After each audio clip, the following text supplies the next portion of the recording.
7 for the dwarf lords and their halls of stone, 9 for mortal men doomed to die, 1 for the Dark Lord on his dark throne, in the land of Mordor, where the shadows lie.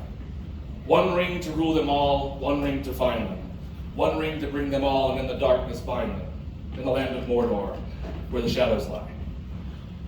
So when I read that lore poem many years ago, when I first started studying The Lord of the Rings, I was just fascinated because, as someone who's always been fascinated with things that are occult and in some way sort of taboo and forbidden, I really wanted to know more about the lore, and especially about the rings, how they work, why they were made, what was the actual intention behind them, and why were they so important. So with the show that's coming up on September 2nd, which is called Lord of the Rings of Power, it seemed like a really good idea to get into this subject. And we're going to start off by talking about the history. This is just the facts, and this will be covering the major events that will be probably covered in the show of the Second Age. So since this is the Second Age, obviously we start out in the aftermath of what's called the First Age, which is when most of the story of the Silmarillion takes place. And the First Age ended in what was called the War of Wrath, which was this 50-year-long apocalyptic war between the Valar, who are the powers, gods of Middle-earth, and Melkor, also known as Morgoth, who is essentially the Lucifer/Satan character of this legendary. So they had this big war. The Valar were eventually victorious, and they cast Melkor and Morgoth out into the void, out of the physical universe, so he couldn't directly intervene in the world anymore. But a lot of the remnants of his servants were still around. Obviously, there were things like orcs still around, some of the dragons were still around, at least one Balrog was still around, a bunch of stuff. But most importantly was Sauron. Sauron was Sauron was the chief lieutenant of Morgoth, but also his most powerful servant. And he was given a chance at the end of the First Age to repent and turn back from the dark side, so to speak. And he almost took it, but his pride couldn't handle the idea of having to humble himself and do penance, so he ended up disappearing for a while. So a lot of the mystery that went on at the beginning of the Second Age was what happened to Sauron, we don't know what happened to him. While he was gone, some of the kingdoms that grew up became really important. One was called Lindon. It was the Great Elvish Kingdom, of the remnants of the elves who didn't go back to Valinor, the land of the gods at the end of the First Age. And they were ruled by Gil-galad, who was considered the high king of all the elves. There were some other elven kingdoms as well. Among men, the big kingdom was called Numenor. And if you think Atlantis, you're there.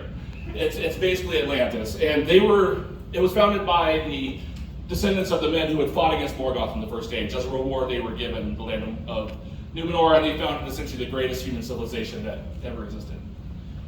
Once again, Atlantis. So eventually Sauron comes back, and his plan is to take over Middle-earth, but he can't take over Middle-earth as long as anybody knows who he is. Now Sauron is known as Sauron the Deceiver for a reason. In fact, Tolkien actually posited later in his life that it was possibly Sauron who was the snake in the Garden of Eden. Because he's the great deceiver, and he's the shapeshifter, and one of his shapes is a snake, right? So this is his bag. He's going to come in, and he's going to trick everybody, because this is how all tyrants work. They start off by deceiving and seducing the people who are kind of in on it anyway, and then the next phase is they coerce the people who aren't going to go along willingly, and then they destroy the people who resist. But right now he's in seduction mode. And he comes in his hot form, otherwise, the Tolkien's word is his fairest hue, and he calls himself Anatar, the Lord of Gifts, and he pretends to be what the wizards, Gandalf and the rest of them, are actually later on, which is he pretends to be an emissary of the Valar, and he's there to help everybody. And the way he wants to help everybody is, I'm going to teach everybody how to make these rings of power that allow you to have control over the substance of the world, and therefore be able to do a lot of really cool stuff. And he goes around and tries to convince people to do this. And the most important person, the one he really needs, is Celebrimbor, who is the great elven smith. And he lives in a land called Eregion, and he's a subject of Gil-galad, and he's kind of his own thing. And the two of them start making these rings. First they make some minor rings, so they can learn how to do it, and then they start to make the rings of power. They make 2 sets, a set of 9 and a set of 7, and they have different properties. Then eventually, Sauron, Anatar, leaves. And while he's gone, Celebrimbor makes the great 3 rings of the elves, which are different. They're made to be the most powerful, but also different in nature. Meanwhile, Sauron has gone back to Mordor, and he makes his masterstroke, the One Ring, which is designed, and this is built into the creation of the rings themselves, to control anybody who has possession of the other rings, right? The other thing that it does is allow him to focus his own will to simply dominate the wills of others in general. Anyone who's sort of on the same page as him will follow him. So he does this, and he says the ring poem and the ring spell. And the minute he does that, it doesn't quite go as planned, because all of the elf lords who have the rings suddenly realize what's happening. And they realize who he is. They realize, oh shit, it's Sauron. We've been tricked. And they take the rings off. Which means they can't use the rings for anything, but it also means that he can't take control of them. So he moves from seduction phase to coercion phase to, we'll just destroy the elves. And he has what's called the War of Sauron and the Elves. And he takes this massive army that he's created, that he now commands using the One Ring, and he sweeps across Middle-earth, and he destroys most of the Elven kingdoms, including Eregion, and he kills Celebrimbor personally, and uses his body as his standard. And then he marches, and he collects all of the rings of power except for the 3 Elven rings, which Celebrimbor has luckily stowed away with other people. And he marches across the rest of Middle-earth, and he almost overruns it. He gets all the way to the coast, which is where Lindon is, and he almost overruns Gil-galad. And at the last moment, the Númenóreans, who have been allied with the elves, show up, and they save the day. They manage to scatter the armies of Mordor. Sauron's basically gotten what he wanted, and he's going to live forever anyway, so he can just try again later. So he takes his rings and he goes home. And he starts his next phase of his plan, which is, well, I can't control the elves, and I've destroyed most of them, so I'll just control everybody else. So he gives the 9 rings to great men, 3 in the east, 3 in the south, and 3 among the Númenóreans, because they're now like colonies and stuff in Middle-earth. And he gives them a bunch of really cool powers for a while, but eventually they fall into darkness and become the Nazgul, the ring race. And he also gives the 7 rings, by the way, 7 dwarves, it's not an accident, just saying that. He gives the 7 rings, 1 to each of the leaders of the 7 clans of the dwarves. Now the dwarves aren't made like humans are, they don't react the same way, but he's still able to sideline them in a different way, which we'll talk about. And then he kind of takes a side trip. Now this isn't directly relevant to the rings story, but it is important to the story of Second Age, almost spent a lot of time. But he brings about the fall of Númenor. And how he does that is, first he allows himself to be captured by Ar-Pharazôn, who's the last king of Númenor. He's the most powerful king, but he's also the most corrupt in a lot of ways.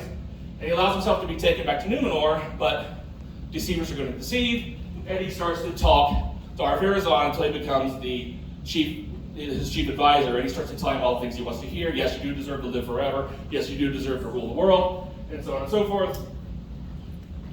And he even institutes a religion worshiping Melkor, which is essentially a satanic death cult on Númenor, which involves human sacrifice.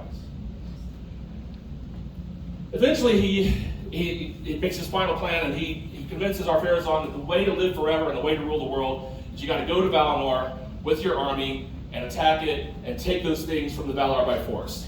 And Ar-Pharazôn, who's old now, and this is how he's kind of gotten his leverage on him, because he's playing on their fear of death and their desire for power. He takes his army and he invades, but of course Sauron stays back in Númenor. He's not going there. The Valar aren't allowed to attack men directly, so they have to appeal to God, Eru, and they say, you do whatever you think is right. So Eru intervenes personally, smites the Númenorian army, kills them all, destroys their entire fleet, and then he does something that Sauron doesn't expect, and he destroys Númenor itself. Remember Atlantis, right? This is the fall of Atlantis. So he destroys Númenor with Sauron in it. And the body, that hot body he's been rolling around in for the last, 3,500 years, is destroyed. And he has to sort of limp his way back to Middle-earth.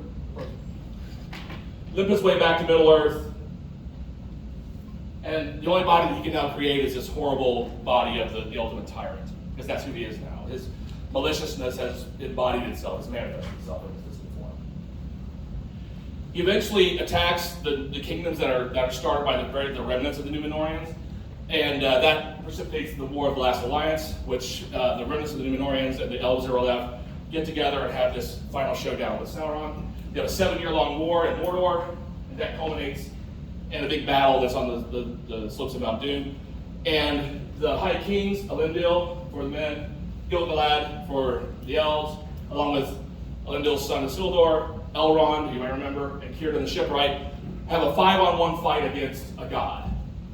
And they win, because they're awesome. And it's actually kind of important because both Gandalf and Elrond at different times talk about the fact that they can't face Sauron in the Third Age, the time of the Lord of the Rings, like they could back then. Back then, they had really awesome people, and they had huge armies, and they could actually take him on, but they can't do that anymore. But they take him on. It costs Elendil and Gil-galad their lives to take him down, but they take him down. And they destroy his body, and Isildur is the one who strikes the death blow, and he takes the ring. And that's the end of the Second Age. And thus begins the Third Age. So now that we kind of got some groundwork, and that's called, of course, all the stuff that we know. Let's just go by Albus Dumbledore. We're gonna do a little bit of guesswork, but all this stuff that I'm going to speculate on is all both the internal lore, obviously, was created by Tolkien, and Tolkien was an expert on all the external lore that he was drawing on, folklore, all this alchemical knowledge, all this stuff, because he was a medievalist and he knew a lot of this. He knew all this stuff. And we also know that nothing in Tolkien's world building is accidental. Nothing is random. Everything's systematized. Even if he doesn't reveal the system in the text, it's all there. So I want to talk about the nature of the rings themselves. And when I first read The Lord of the Rings, and you hear about the Elven rings and how they're the ring of fire, the ring of water, and the ring of air, my little witchy antenna went up like this, and I went, ooh, elements. Alchemy. What's up with that? Because throughout Western culture, we've had this system of 4 elements that's pervasive through everything. Even our medical system for most of history, all the way up into the early modern period, was based on this 4-element system: earth, air, fire, and water. And of course, it's preserved now in a lot of the occult, arcane things like tarot, astrology, even playing cards, right? And in our pop culture, and this is something we'll come back to actually, the idea of the Hogwarts houses in Harry Potter are based on the 4 elements. Each of the houses is based on the elements and the attributes that are associated with those elements. So this is where I'm going to use a lot. This is the word affinity, and I'm going to use this last definition primarily, which is the idea of a connection between 2 things based on their likeness. So first we're going to talk about the Elven rings. So what do the Elven rings actually do? Right? What is their actual job? Well, their job, as Elrond puts it in the Council of Elrond, says, those who made it did not desire strength or domination or hoarded wealth, but understanding, making, and healing to preserve all things unstained. This is how Sauron got his claws into the elves, got them to do this. Because this is kind of their kryptonite. They have been around long enough that they can see how the wind is blowing. They see that their paradisical world that they started out in is slowly changing and becoming essentially our world. And they understand that that's the way things are going. It's going to become the world of men, but they kind of would like to hold on to their world for a little while longer, at least as long as they have to stick around. And this is how Sauron convinces them to do it. Even though they don't trust Sauron that much, even though he's in disguise, and they're kind of like, oh, that all sounds really good, but who the hell is this guy? You know, where did you come from? The only one he's able to convince is Celebrimbor, but he's the one he needs anyway. And he makes the 3 rings. The chief of the rings is called Vilya, the ring of air. This is Elrond's. The element of air traditionally is associated with all the things of the mind: thought, memory, communication, and creativity. Right? And we know that the House of Elrond was a refuge for the weary and depressed, and a treasury of good counsel and wise lore. Elrond is the lore master of Middle-earth. The Ring of Air was originally given to Gil-galad, but Gil-galad, even before the War of the Last Alliance, gave it to Elrond because even then Elrond was the lore master. And he said, you can use this more than me. And when we're looking at the Valar, that pantheon that we're dealing with in Middle-earth, it's an affinity with Manwë. Just like Vilya is the chief of the Elven Rings, Manwë is the king of the Valar, and he's the sky god of that pantheon. Which means that Elrond is a Ravenclaw. And if we look at it sounds kind of funny, but like the fact that Rowling was bringing this stuff in showed that she understood these ideas. The attributes that were associated were intelligence, reason, and creativity, but also arrogance, pedantry, and attachment. It's no accident that it's the Rivendell elves who give all the great counsel and write everything down, but they don't go on the adventure. All right? Next, we have the Ring of Water. This is Galadriel's ring, Ninya. Anyway, so the Ring of Water. So water traditionally is associated with emotion, intuition, and prophecy, all the things of the heart, right? And here we start to see that the difference in flavor in the things that are being preserved. All the Elven Rings preserve things, but this is the different flavor in which they're preserved. In Rivendell, there was the memory of ancient things, but in Lorien, the ancient things still lived on in the waking world. In other words, In Rivendell, they remember the history. In Lorien, you live it. You get to see it. You get to feel it. You get to feel what it was like to be back in the first age. And because it's a water element, it's associated with Ulmo, who is essentially like the Poseidon sort of character, the Lord of Waters. And he's also associated with all the prophecy that goes on. And we see with Galadriel, the mirror of Galadriel. What is that? Water magic. She's doing prophecy. She's doing scrying through water. Which means that Galadriel is a Slytherin. Now, okay, because Slytherins aren't inherently bad. Okay? But we do know that their primary characteristic is ambition. And we know that Galadriel's story, if you look at her whole story, is a story of ambition. She came to Middle-earth because she wanted to be a queen. She wanted to rule over people. And that was her shadow side her entire life. And the temptation to take the ring was real. To take the One Ring was real. Because she thought about all the amazing things she could do if she was the queen, right? But it was only when Frodo offered it to her and she rejected it that she was able to overcome that shadow side that haunted her for 10,000 years. And lastly, we have Narya, the Ring of Fire. This is Gandalf's ring. It was originally given to Círdan the Shipwright, but Círdan gave it to Gandalf when he showed up. He's like, I think you might need this. And the element of fire associated with action, inspiration, is the body, right? And this is Gandalf's job. Gandalf's job is to go around and inspire people to do stuff, and to give them the energy and the light of fire over people, basically, and get people to do stuff. And we see that with this great quote: Boromir was a spirit, and was enhanced by the ring Narya, for he was the enemy of Sauron, opposing the fire that devours and wastes, with fire that kindles and suffers in one hope and distress. It's a great Tolkienian word, one hope. It means despair, but in Old English.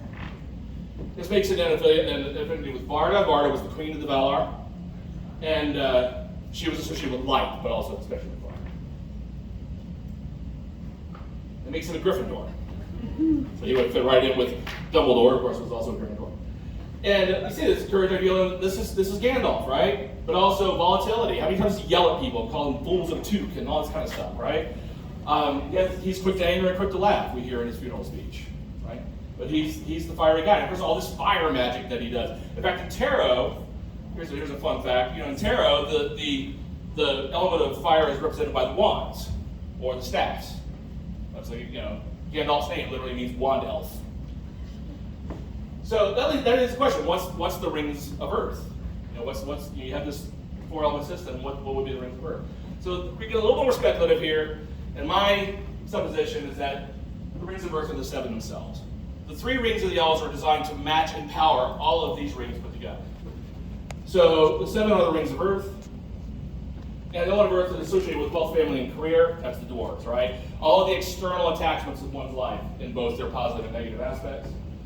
They use their rings only for getting in wealth, but wrath and overmastering greed of gold were kindled in their hearts, of which evil enough ever after came to the prophet of Sauron. This is how we sideline the dwarves. Because they got so into seeking wealth, and so into fighting amongst themselves and their property, and fighting with dragons, and dragons and dragon sickness and all that stuff. He didn't have to fight them. They would take care of themselves. That makes it an affinity with Ale. Ale is the great craftsman who actually created the dwarves. Once again, they were created the same way as humans were. And that means that they're all Hufflepuffs. Well, we see the loyalty, work ethic. That's these are the dwarves. But attachment, we see in the Hobbit this idea of this attachment to one's property and what it can do to you. What they call dragon sickness. The hoarding of things that you actually can't even use. The idea that if you take gold, for instance, and hoard it, it's by nature worthless if you don't use it for anything. So what about the 9 rings of men? How do they fit into this? Well, back in the Renaissance and the Middle Ages, when the alchemists were coming up with this, they had this idea of a 5th element. Not this 5th element, but it's based on the same idea. But there was an idea of a non-physical element, an element that wasn't like the other elements that bound them all together. It was like the medium through which all the other elements acted. And some of them called it spirit. There are other names: quintessence, life force, the void. I'm going to use this term, which kind of encompasses all that: ether. So the 9 are the rings of ether. So what's ether associated with? Life and death, spirit, the void. Kind of sounds economical, doesn't it? In all those aspects, because they had as a seem unending life, but life became unendurable to them. They could walk if they were unseen by all eyes in the world beneath the sun, and they could see things in the world invisible to mortal men, but too often they beheld only the phantoms and delusions of Sauron. This would be associated with Melkor, because Melkor, in the beginning, wanted the power of creation himself, but he couldn't have it. That's God's thing. So he tried to seek the forbidden knowledge in the darkness, in the void, that he could use to steal that power for himself. And the whole idea of ether, even in the Middle Ages, was that this was knowledge that was forbidden. Mortals weren't supposed to know. You're fooling with stuff you're not supposed to fool with. So there are no light attributes. A natural life, lots of birth. And if you keep up the Harry Potter parallel, that's the Death Eaters. It's what are the Death Eaters trying to do? The Death Eaters are trying to live forever by killing people. Right? So let's get to Sauron himself. What's Sauron's deal? What does he want? What is he actually trying to do with this whole rings of power thing? Right? So in the beginning, he was a subject of Aule, the great craftsman, and he was associated with Earth. Right? And he was the great craftsman. He was the science guy, basically. And he liked order, and he liked machines, and he liked things that made sense, and things that lined up in the little boxes. And that's what he wanted to do with Middle Earth, because Sauron is a utopianist, right? All utopian ideas, whether we're talking about communism, or fascism, or theocracy, or cults of all kinds, all have this idea that there's a one true way. But in order to make that society work, everybody has to buy in. Everybody has to be willing to give up free will in order to go along with this one true way. And that's what Sauron is trying to do. But he can't do that. It's really hard to make people do stuff against their will. So he seeks out Melkor, because Melkor has this sweet, sweet forbidden knowledge that will allow him to do that. So you have science and magic, basically. And remember that later on, Sauron, when he's in disguise, is known as the Necromancer. Necromancy literally means death magic, right? And we see that his affinity is with the 7 and the 9. These are the rings that he was involved in making, not the Elven rings. And they perfectly line up with his affinities, earth and ether. So what about Celebrimor? What's Celebrimor's deal? Why did Celebrimor go along with this? Even though he didn't know who Sauron was, it still seems like kind of a sketchy idea, doesn't it? Well, first of all, he has the same problem all the rest of the elves do. He kind of wants to preserve things. But the other thing is that he's the grandson and the only living descendant of Feanor. Feanor was the greatest craftsman of all the elves of all time. In a lot of ways, the greatest elf of all time. He was also kind of a jerk.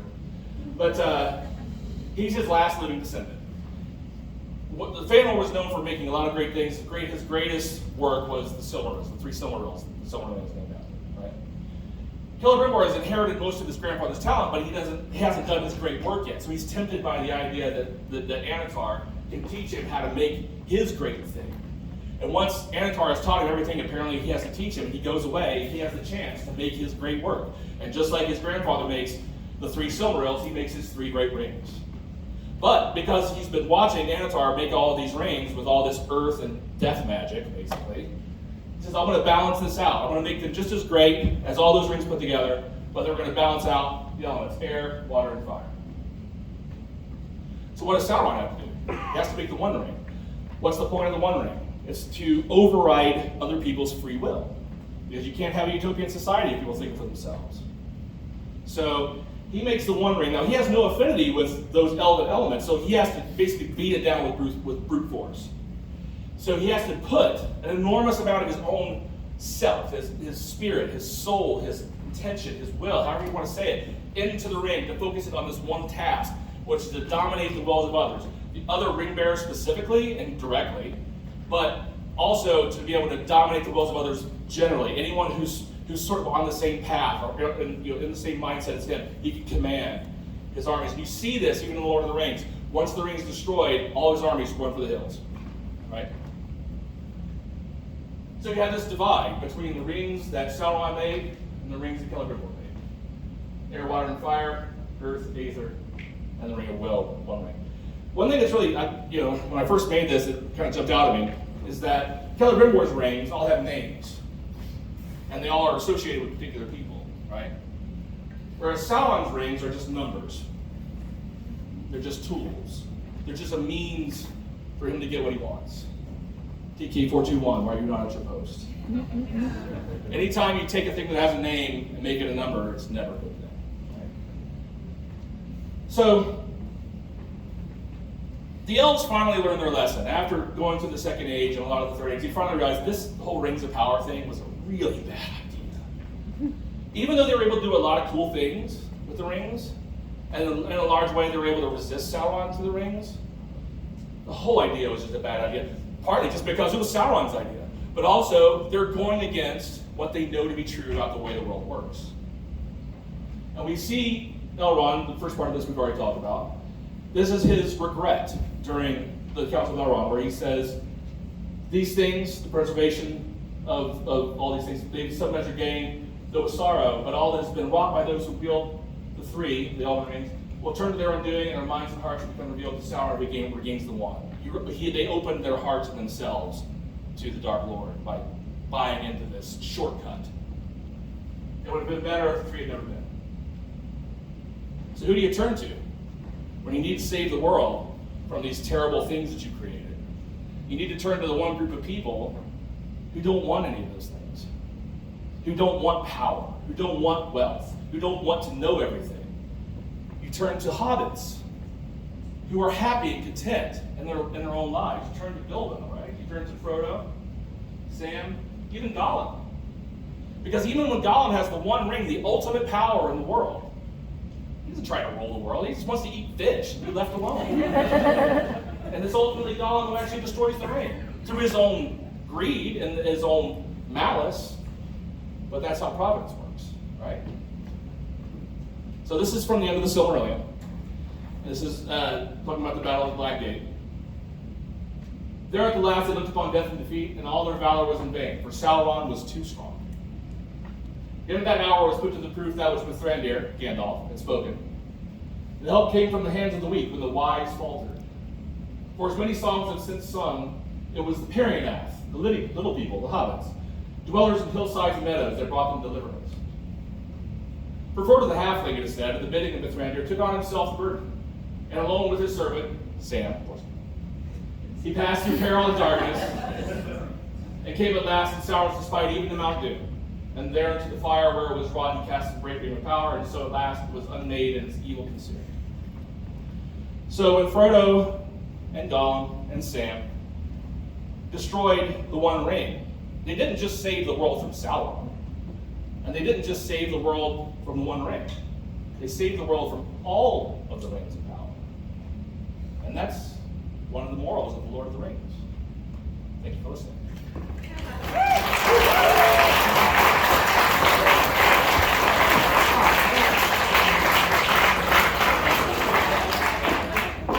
Oh man, I feel more prepared now. All right. Let's do a couple questions here. Anyone? Yes, we're here.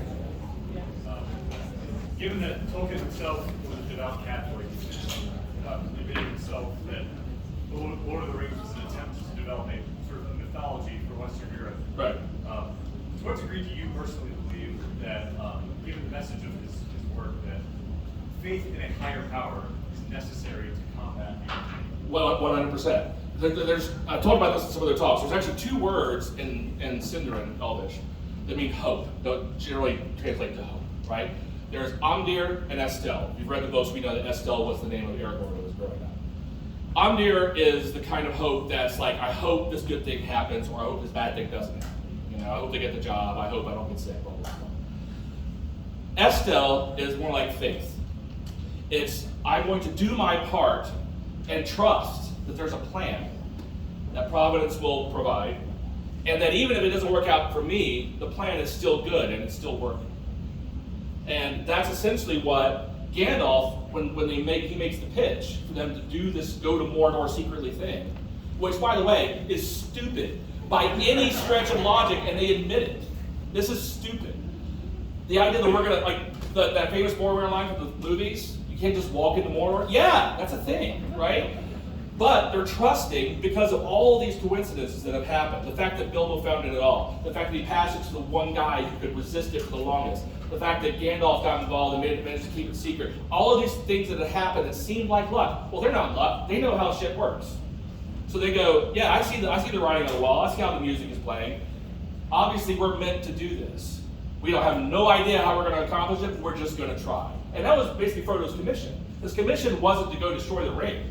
His commission was to go try to destroy the ring. and hopefully it'll work out. They were just trusting that somehow it would work out. And work out it did. Yeah. Yes. How do you think Sauron will be depicted in the show? Well, I've got some secondhand stuff from the showrunners because I know some of the scholars that are kind of involved, and they've said that you're not going to see Sauron in the first season.